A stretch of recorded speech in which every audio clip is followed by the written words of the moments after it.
Robert Broadus. I'm running for Senate on the Republican platform. I have run for Congress twice before, 2008 and 2010.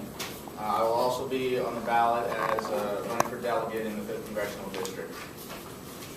I got involved in the political process when I realized that our government was not following the Constitution. I believe that the Constitution is our charter.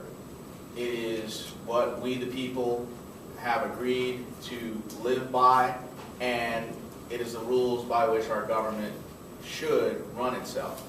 Unfortunately, it was clear with undeclared wars, with corporate welfare, and with welfare to individuals that the government, the federal government especially, was violating the very principles enshrined in our Constitution. I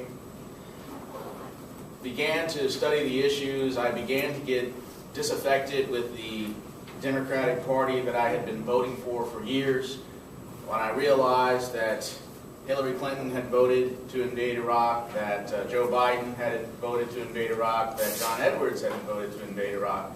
I said, if I can find me a Republican who is against the war, I'm going to switch and I'm going to vote for him.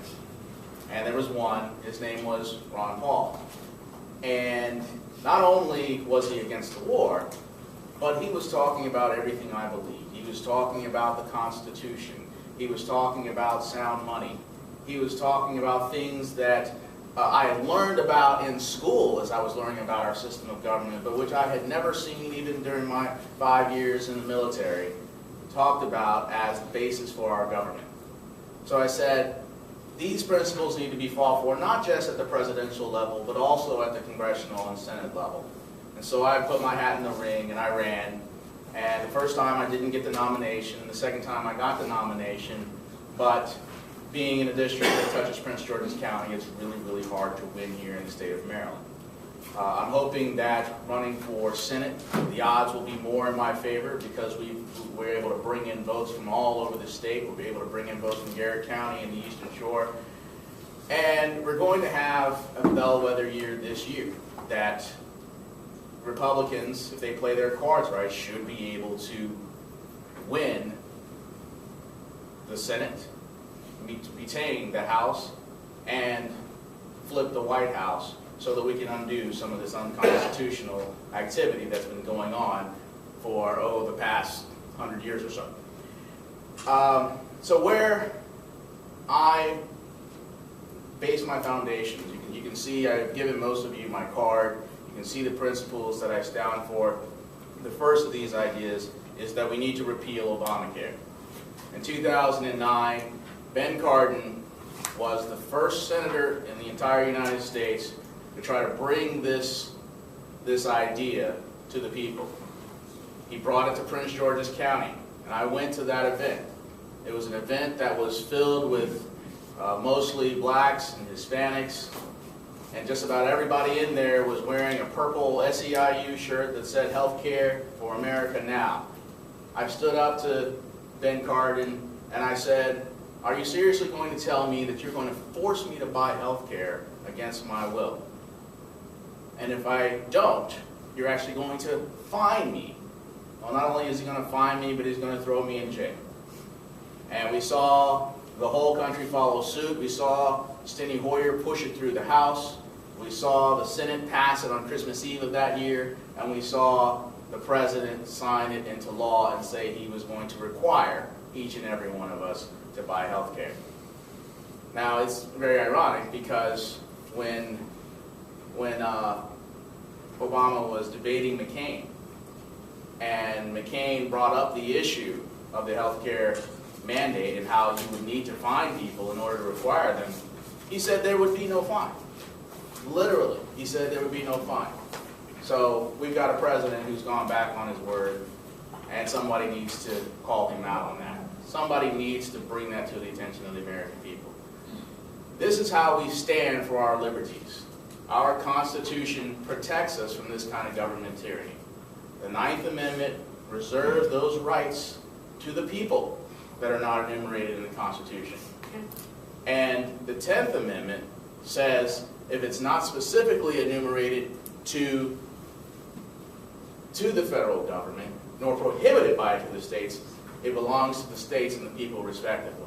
The 9th and the 10th Amendment go together. And the 10th Amendment tells you how to read the 9th Amendment. And when I first read that, it opened up my eyes on the Constitution. I could never be a liberal again. I could never be the kind of person who looks at the Constitution as a living document, as a document where the government has all power and can force you to do anything against your will, because it was clear that the power belonged to you, the individual, and you, the people, give the government its rights and those powers that it is allowed to carry out.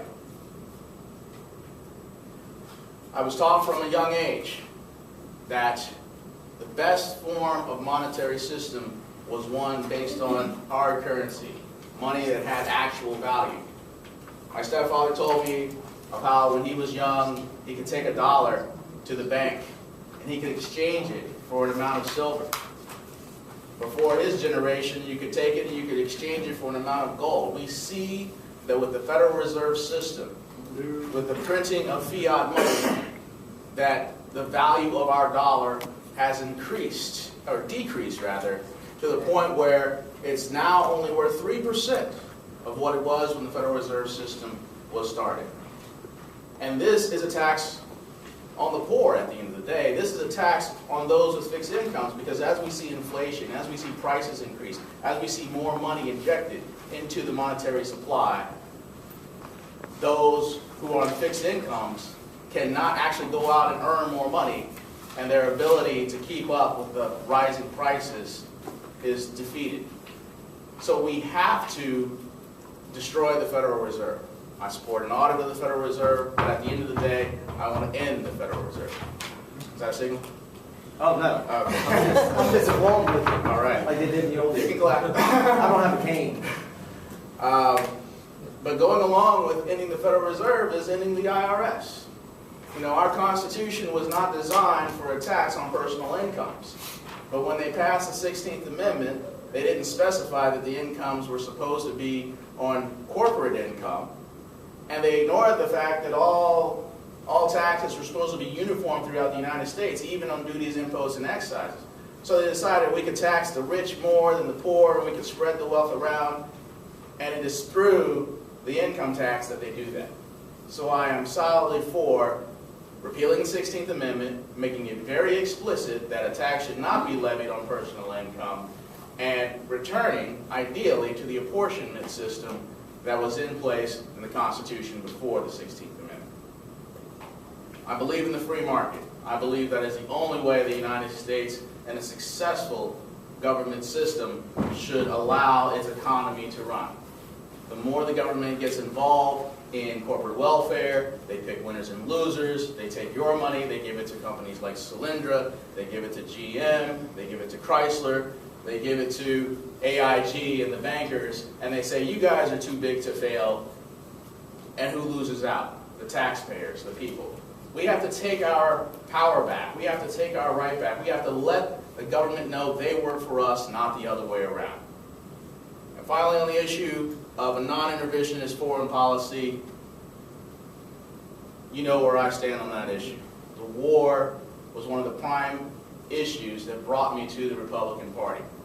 Because I saw, even though Democrats pretend they're anti-war, I saw that the Democrats were going right along with them. As a matter of fact, most of the wars in American history, at least recent American history, can be attributed to Democratic administrations.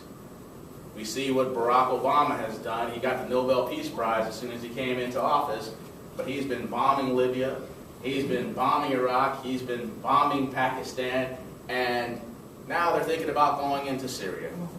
Don't be surprised if we're doing that before election time. The thing is, when we do this, we destroy the abilities of other nations to exercise their sovereignty. We saw Israel say that Israel reserves the right to bomb Iran. Well, if that's what they want to do, let them defend themselves. But let's not be Israel's watchdog. Let's not tell Israel what they're supposed to do.